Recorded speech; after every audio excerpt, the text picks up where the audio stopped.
Welcome back to the Constitution Line by Line. I'm Senator Mike Lee.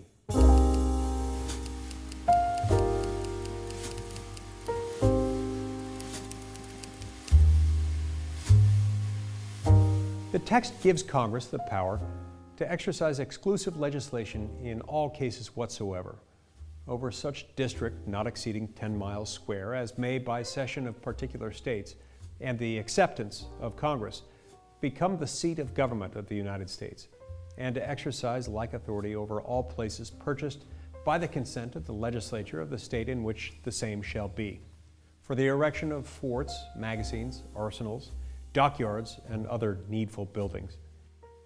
With Clause 17 of Article 1, Section 8, also known as the Enclave Clause, Congress established what would become Washington, D.C. as the seat of the national government. It was important not to house the national government within any particular state, as that might give undue power to that state's legislature, as well as to blur the lines between state power and federal power.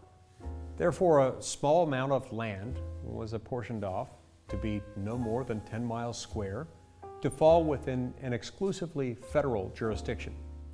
Note that this power has never been interpreted to exclude the operations of local government, but merely to make a clear separation between state power and federal power. It's important to note that this doesn't necessarily preclude local offices from existing within the DC government. And in fact, Congress has created such a system by statute, with DC having its own city council and its own mayor, who are elected by the residents of the District of Columbia. But it's important to point out that this is a federal creation.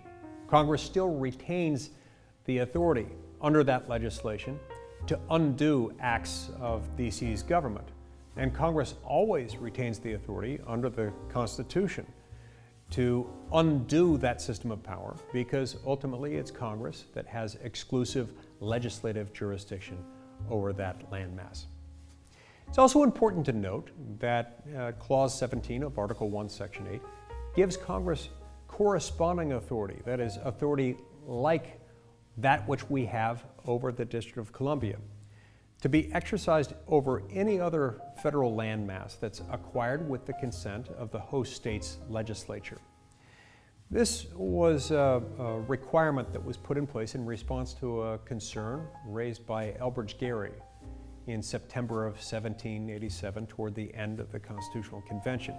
He noted that there was a risk that if Congress had this power to have exclusive legislative jurisdiction over federal land within a state, Congress could undo the sovereignty of particular states by buying up a lot of land.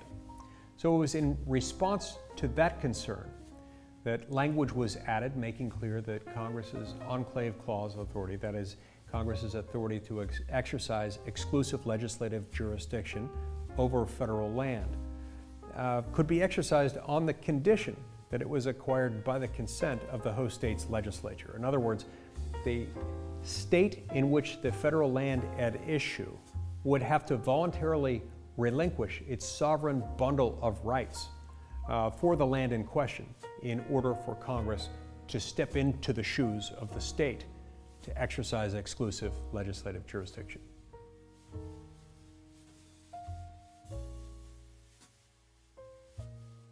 As the population of the District of Columbia has grown over the years, campaigns to declare the district a state in and of itself have become more common.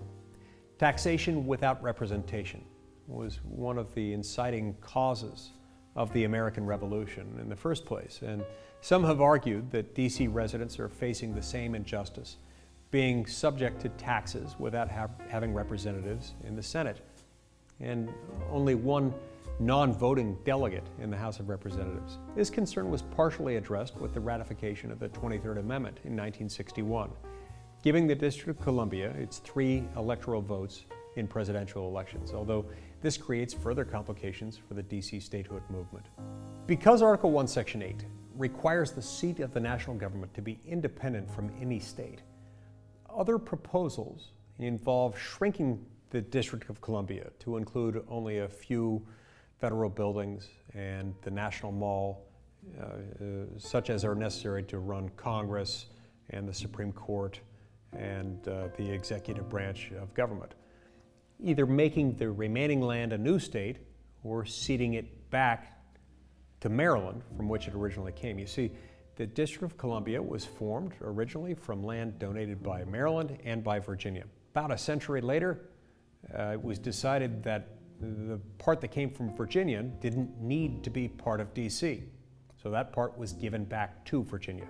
We have an additional problem with the 23rd Amendment. Without the repeal of the 23rd Amendment, a smaller redrawn boundary for the District of Columbia would arguably have just a few residents, and they would arguably be limited to the presidential family.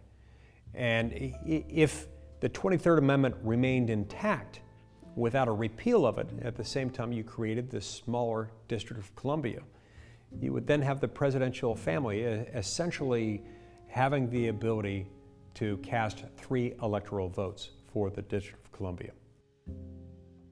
Thank you for joining me for this episode of the Constitution Line by Line. Don't forget to subscribe to the channel and click the bell for notifications. I hope you'll join us next time.